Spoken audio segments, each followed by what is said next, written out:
Pelajar merupakan salah satu aset penting dari suatu negara karena merupakan pintu pembuka untuk generasi penerus bangsa. Terlebih dengan adanya pandemi COVID-19 yang menjalin kedekatan di antara pelajar dan juga teknologi terutama smartphone.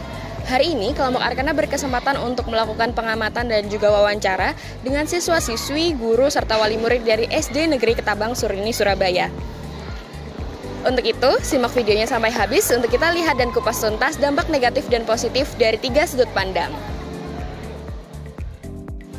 Dampak dari hadirnya smartphone atau teknologi lainnya tidak melulu merupakan dampak yang negatif. Hadirnya smartphone dirasa juga memberikan dampak yang positif, terlebih pada penyebaran informasi dan juga hiburan. Maka dari itu, semua itu akan kembali pada bagaimana pola penggunaannya. Jika smartphone digunakan dengan bijak, maka dampak positif yang didapatkan juga akan besar.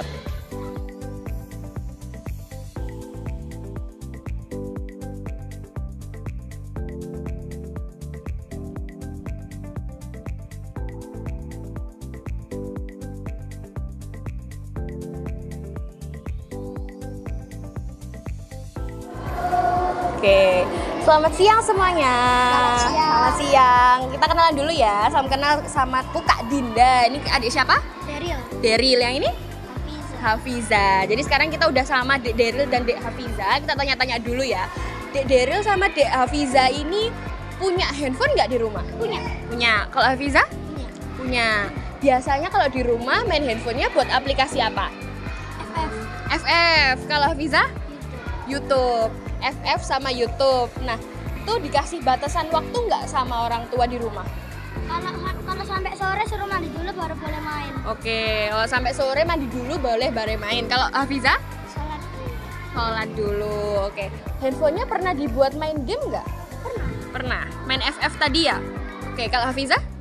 Pernah. Main apa? Roblox. Oke. Pernah dibuat belajar nggak? Pernah. Buat itu cari pertanyaan-pertanyaan gitu. Pertanyaan di Google artinya. Kalau Hafiza?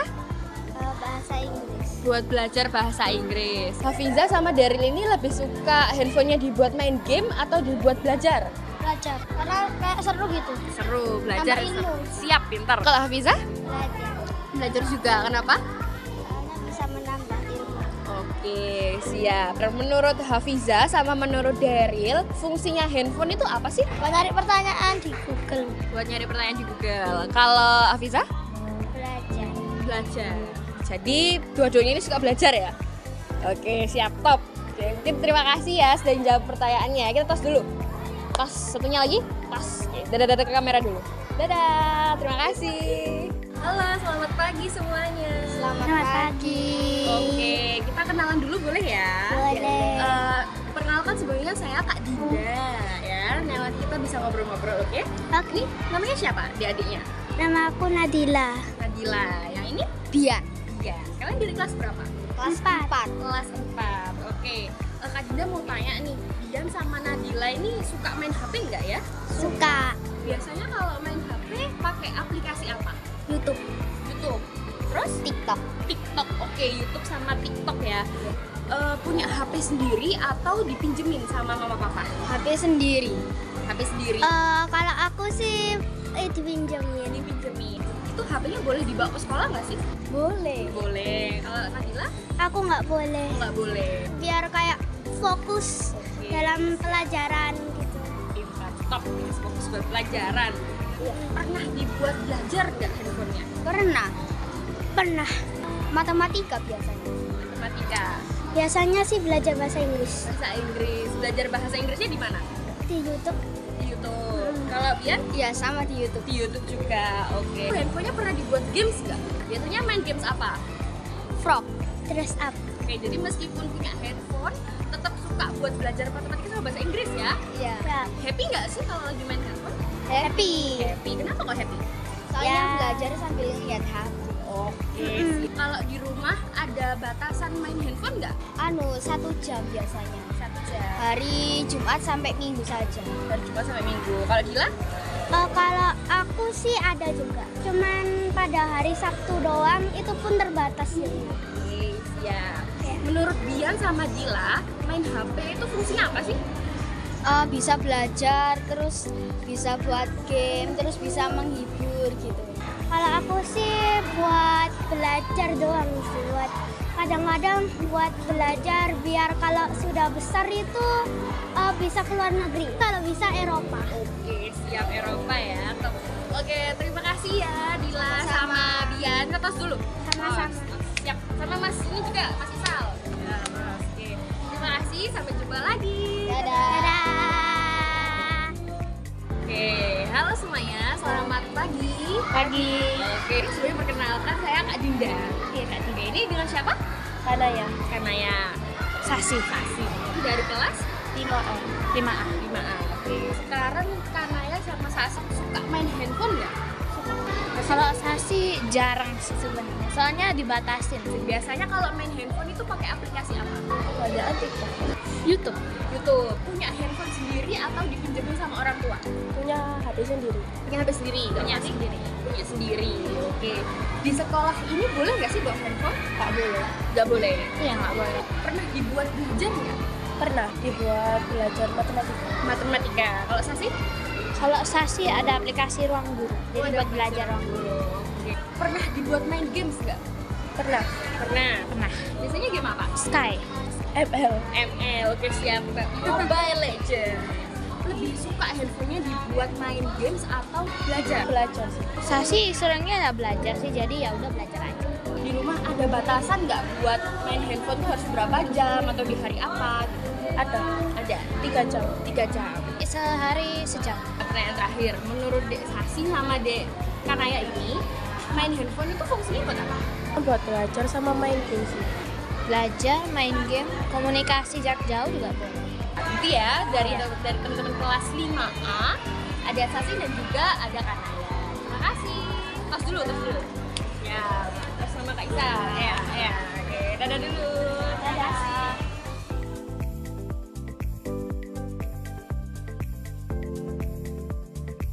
Saya Bu Eka Arista Susilawati, saya di sini mengajar guru kelas 1 dan 2A.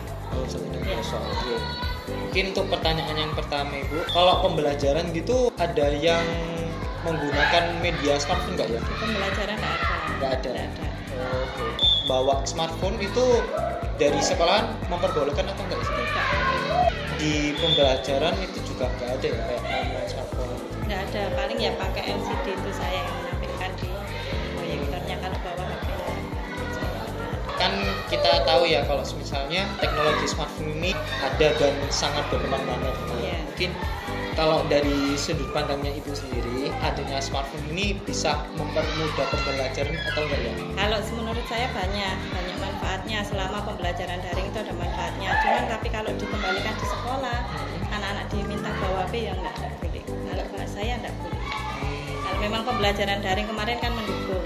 Ya. Oke, cuman harus ada pengawasan dari orang tua ketika menggunakannya. Menurut Ibu, penggunaan yang bijak pada smartphone pada anak itu mungkin seperti apa ya? Kalau saya menerapkannya di rumah, kalau anak saya hanya Sabtu dan Minggu boleh menggunakan HP.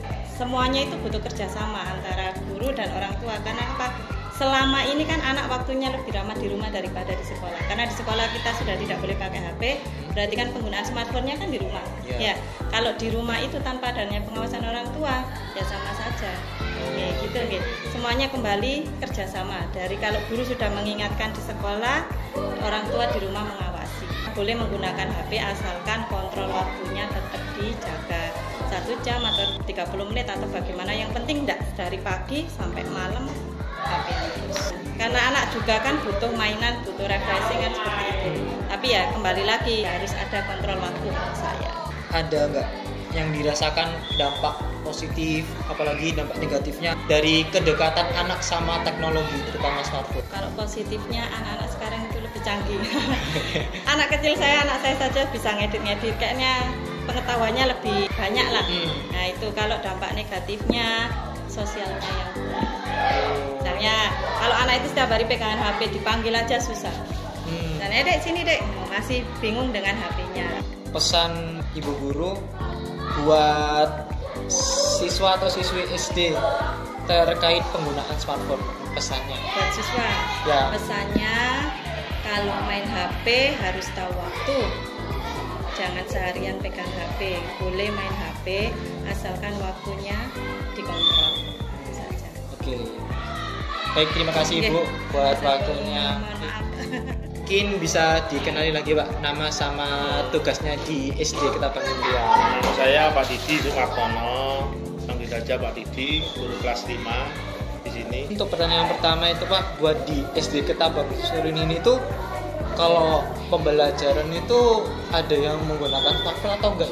Tidak daring lagi ya, tidak menggunakan smartphone lagi. Cuman kalau ada tugas biasanya sekali-sekali pakai smartphone untuk mencari, seperti saya ngajari kelas 5 itu mencari iklan dalam bentuk media elektronik.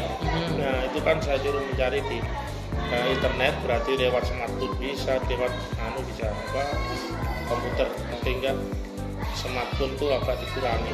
Untuk masalah handphone gitu atau smartphone dari siswanya itu diperbolehkan atau dilarang gitu? Kalau di sekolah di SD Ketapang ini setelah pandemi selesai itu dilarang memang membawa HP. Tapi kalau ada yang ketahuan ada yang membawa HP dititipkan ke gurunya. Jadi setelah pulang baru diambil. Mungkin dia membawa untuk menghubungi orang tuanya. Ya sebagai alat komunikasi. Ya itu aja. Sebagai orang tua juga itu ada nggak dampak positif juga negatifnya yang dirasakan dari kedekatannya anak sama teknologi? Mungkin dampak positifnya dulu. Dampak positifnya ya itu untuk anak saya sendiri ya.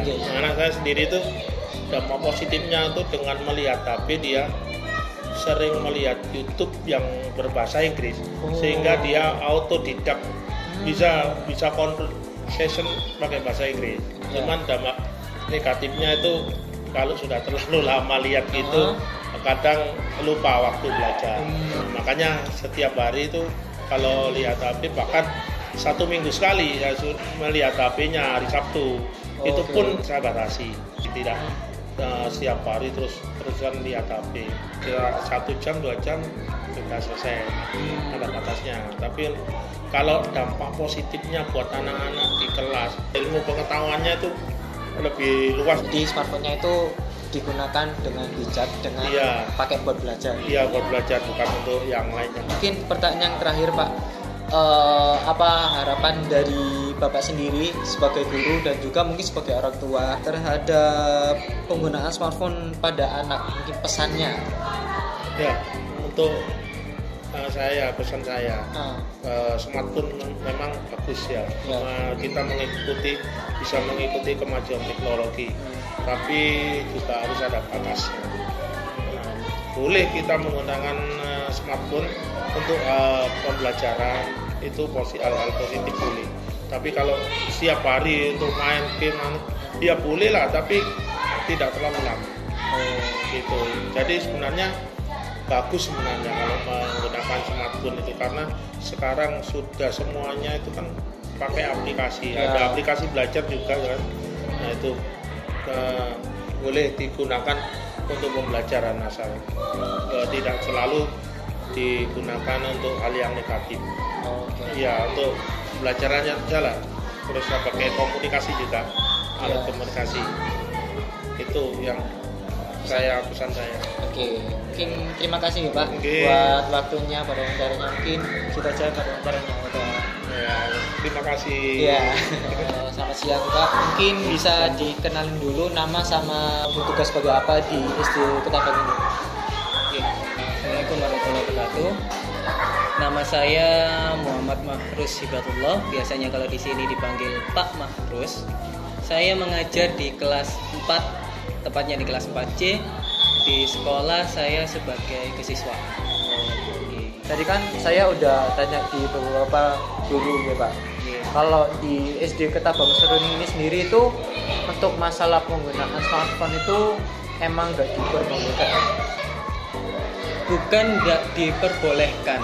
Sebenarnya kalau semisal ada guru yang bisa memfasilitasi anak-anak buat menggunakan gadget, mungkin bisa. Masalahnya guru-guru di sini kan mungkin guru-guru yang ngapunten Mas, sudah ini kan Mas, apa ini sudah sepuh nggih. Nah, sedangkan mungkin yang bisa hanya beberapa, contoh seperti saya, terus tadi Bu Eka, terus ada lagi guru yang satunya, ada 4 insya Allah. Jadi untuk penggunaan smartphone boleh kalau semisal ada penanganan ketat dari gurunya. Berarti diperbolehkan, namun harus ada pengawasan dari wali kelasnya.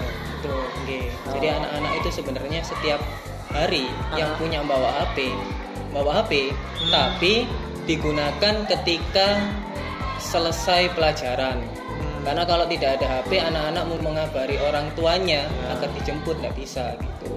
Kecuali kalau kita dulu pas sekolah kan pulang atau berangkatnya kan pakai sepeda atau gimana gitu ya. Nah sekarang anak-anak sekarang, saya sendiri di kelas itu beberapa kali juga menyuruh anak-anak untuk menggunakan HP. Semisal di sekolah itu ada penilaian gitu, itu ada yang pakai cara klasik seperti paper test, begitu. Nah kalau saya mungkin ada beberapa kali pakai aplikasi yang namanya Kahoot atau Quizizz. Nah itu anak-anak pakai smartphone. Kita kan pasti ngerasain ya Pak, kita udah ngelewatin pandemi, terus apalagi 2 tahun, hampir 3 tahun itu pembelajaran secara daring, dan secara tidak langsung kan anak dekat banget dengan penggunaan smartphone atau gadget yang lainnya ya Pak. Nah mungkin dampak negatifnya mungkin banyak sekali sih Mas ya. Terutama masalah moralitas anak, sopan santun anak. Itu kalau semisal terlalu banyak pakai gadget, kita rasakan ketika pertama kali anak-anak masuk setelah pandemi. Banyak sekali yang nggak tahu bagaimana cara sosialisasi dengan guru, salim dengan guru, hormat, menunduk ketika lewat di depannya guru. Nah itu jarang sekali. Nah sekarang alhamdulillah anak-anak sudah gembleng dengan gurunya masing-masing supaya sopan santunnya lebih ditingkatkan lagi. Menurut sudut pandang pribadi Bapak sendiri ya, perkembangan teknologi sekarang itu apakah itu bisa mempermudah proses pembelajaran atau gimana? Sebenarnya kalau guru dan muridnya bisa, sangat bermanfaat sekali, karena informasi yang mungkin bahkan gurunya tidak tahu itu kan ada di internet. Bagi saya sangat bermanfaat. Apalagi mungkin bagi anak-anak yang ada tugas dari gurunya terus harus mencari informasi di buku, mereka mungkin lebih memilih mencari informasi di internet. Ya, kita sebagai guru juga nggak bisa menutup mata harus di buku, harus nggak boleh pakai internet atau bagaimana gitu. Jadi sangat banyak sekali positifnya kalau bisa memakai begitu. Tadi juga dapat informasi, misal kalau masalah pendidikan terutama kepada anak, masalah penggunaan smartphone itu kan pasti gak lepas dari adanya faktor orang tua gitu Pak. Mungkin kalau Bapak sendiri bisa memberikan pesan masalah pendampingan orang tua yang di rumah masalah penggunaan smartphone di pesannya. Mungkin kita sebagai orang tua juga harus bisa melek teknologi.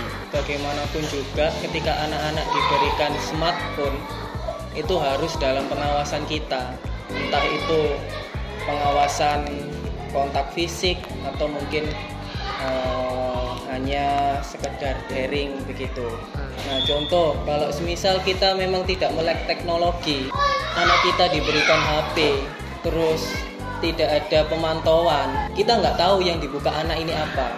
Contoh kalau kita sebagai orang tua nggak bisa membuka historinya anak yang dibuka itu apa, terus interaksi anak di sosial media itu dengan siapa, game atau aplikasi yang dipakai oleh anak itu apa, mungkin kita juga nggak tahu anak ini ternyata sudah kena yang namanya toksik ya, atau hal-hal negatif lainnya yang berdampak dari penggunaan smartphone. Jadi pesan saya satu, tetap melek teknologi kalaupun orang tua memang bisa mengawasi. Mungkin yang terakhir ini pesannya Bapak kepada murid yang ada di sekolahan.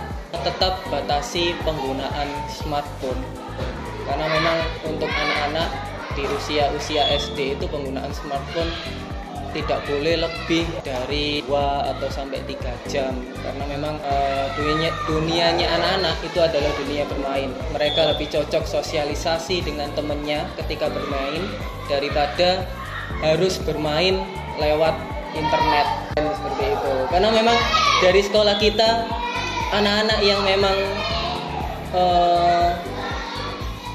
sangat terpaut dengan handphone atau smartphone banyak yang kena masalah. Contoh ada anak kita yang kelas 5 dapat masalah dengan kelas lain, dengan sekolah lain karena memang toksik di dalam gamenya. Jadi olok-olokan atau gimana, akhirnya ketika di dunia nyata mereka jadi bertengkar. Pesan saya satu, tetap batasi penggunaan HP, jangan lama-lama dengan penggunaan HP. Oke. Mungkin gitu aja sih Pak. Terima kasih buat waktunya, pada wawancaranya.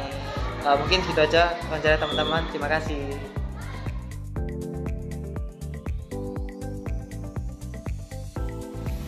Nama saya Ibu Sulastri, anak saya namanya Salsabila kelas 5 sama Muhammad Ramadan kelas 2. Saya Puput, anak saya namanya Adinda, kelas 5. Yang pertama, apakah anak ibu sudah dipegang HP sendiri? Seberapa sering jangka waktu bermain smartphone? Malam tok itu Mbak. Setelah pulang les loh ya, kalau anak saya gitu. Pokoknya setelah ngaji, PR, udah. Jadi kayak pokoknya semua tugas selesai baru itu dipegang HP. Kalau memang pekerjaan itu ada butuh HP, lihat Kalau ada tugas butuh HP itu baru emang boleh. Biasanya smartphone sendiri itu digunakan itu dibuat apa? Bebas sih kalau sudah selesai semua loh tugasnya. Nah gitu malam itu, nah setelah selesai tugasnya les apa sudah selesai. Nah les, itu ngaji, sholat udah semua nggak apa-apa. Itu Dibebaskan buat main HP gitu ya. Gimana cara ibu mengontrol penggunaan smartphone pada anak? saya batasi sih Mbak. Kalau pas malam hari-hari biasa ya malam jam segini sudah selesai sekian. Kalau Sabtu Minggu gitu, nah itu Baru boleh main HP. gitu. Berarti Tapi kalau enggak hari harus- biasa enggak? Enggak. Oh. Hari biasa ya cuma kalau pas ada tugas itu aja. Terus malamnya selesai antara jam 10 jam 11 harus sudah selesai. Sudah tutup tidur wis gitu. Kalau ibunya sendiri cara ngebatasinya gimana? Nggak terlalu ini sih Mbak, anaknya soalnya udah tahu sendiri sih waktunya udah selesai. Malam pun dia nggak sampai yang malam banget, soalnya dia tuh tertib kan jam 9 malam tuh udah tidur. Menurut ibu apa dampak negatif sama positif smartphone bagi anak? Negatifnya tuh kecanduan pasti, game Nah, online. itu banyak negatifnya ya. Daripada positifnya sih lebih sedikit daripada Kan sekarang kita nggak bisa setiap saat dampingin ya, takut yang ditakutkan kan searching yang aneh-aneh situs-situs gitu, aneh-aneh. yang nggak sesuai wajar, nggak sesuai usia umurnya gitu. Itu takutnya kan Tapi kalau- sekarang malah kejadian yang aneh-aneh gitu. Kalau positifnya Positifnya sih kalau anakku kan suka ini ya, suka gambar, suka ini, jadi dia tuh tab itu dipakai buat belajar bikin anime kayak gitu. Sekarang dia lagi suka gitu. Oh, berarti kalau positifnya itu lebih berkembang lagi sama itu juga untuk bisa lihat hobinya. dari YouTube, TikTok gitu kan bu, Ya, contoh-contohnya buat biasanya. belajar sih kalau gitu. Berarti kalau positifnya lebih luas lagi pengetahuannya atau bisa ngembangin bakat yang dia Emang dia minta beli karena untuk belajar itu. Anak saya sih kebanyakan lihat TikToknya itu tadi. banyak itu makanya harus dibatasin gitu ya bu. Ya itu makanya itu. Beda sekian ya bu, terima kasih waktunya. Sama-sama. Udah membantu waktunya. Sukses ya, semoga lancar ya semuanya Amin. ya. Tugasnya cepat selesai. Amin, makasih ya bu. Sama-sama. Kalau boleh tahu nama ibu siapa dan punya anak di kelas berapa gitu? Nama saya Suryaningsih, punya anak di sini kelas 5C. Anaknya ibu sendiri itu udah dipegangin HP apa enggak? Udah dari kelas 2. Seberapa sering jangka waktu anak ibu bermain HP? Malam. Oh malam, berarti malam itu baru boleh main HP gitu. Pulang sekolah, habis itu sebentar pulang les, sebentar ngaji. Jadi kalau ada waktu senggang boleh main HP gitu. Iya. Pokoknya kalau kegiatan gitu ya. Terus biasanya handphone itu digunakan untuk apa? Kebanyakan anak-anak itu kan punya grup sendiri sama gurunya. Oh, jadi ngecek Sama grup gitu. teman-temannya, ya juga. TikTok juga. TikTok juga ya, Bu. Ibu, gimana cara mengontrol anak kayak hari libur? Kalau hari libur tuh biasanya lebih banyak main HP daripada hari sekolah. Jadi kayak ibu emang ibu bebasin gitu kalau hari Minggu itu. Bebas, cuman ya saya stop kadang-kadang. Batasannya sampai jam berapa? Jam 10-an. Menurut sudut pandang ibu, apa positif dan negatifnya dari smartphone pada anak? Buat Kalau anak dari YouTube itu memang banyak pengaruh sih. Oh, jadi kayak biasanya lihat pelajaran apa gitu nanti bisa dari YouTube gitu ya, Bu? Iya. Kalau untuk negatifnya apa? Alhamdulillah sih enggak sih selama ini. Cuman ya kayak kecanduan gitu. Jadi pengennya terus, cuman orang tua yang nggak ingin gitu loh. Iya. makasih waktunya. Pengguna smartphone yang berlebihan dapat mempengaruhi beberapa aspek seperti sosial, komunikasi, kesehatan, dan psikologis. Ketika anak terlalu sering menggunakan smartphone dan terlalu asik dengan dunianya, maka secara tidak langsung anak tersebut mengurangi bermain dengan teman sebayanya, sehingga menyebabkan faktor melemahnya interaksi sosial di lingkungannya, baik di lingkungan rumah maupun di lingkungan sekolah. Kurangnya interaksi sosial ini dapat berpengaruh pada komunikasi anak yang terhambat, yang dapat menyebabkan keterlambatan bicara, sikap isolatif atau tidak mau berinteraksi dengan lingkungannya, tidak mampu menyampaikan keinginannya, dan menghambat pengenalan bahasa ibu. Dalam berkomunikasi, anak tidak dapat merespon apa yang orang lain bicarakan, walaupun sebenarnya mereka paham apa yang orang tersebut sampaikan. Hal ini diakibatkan karena anak sudah terbiasa menyendiri sehingga mereka kurang dalam interaksi sosial. Pemakaian gadget yang terlalu lama dapat berdampak bagi kesehatan seorang anak. Selain radiasinya yang dapat mengakibatkan penyakit kanker, penggunaan gadget juga mempengaruhi tingkat agresif pada seorang anak. Kecanduan smartphone membuat perkembangan psikososial pada anak kurang baik seperti kurang percaya diri, mengasingkan diri, dan rendah diri.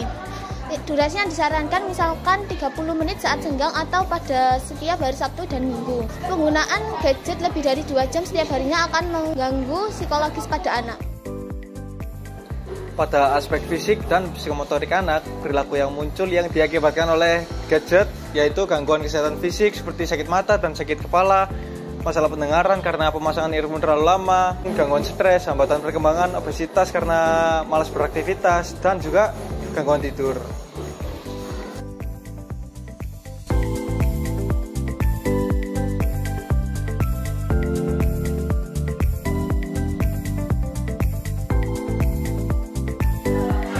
Terima kasih, Kak.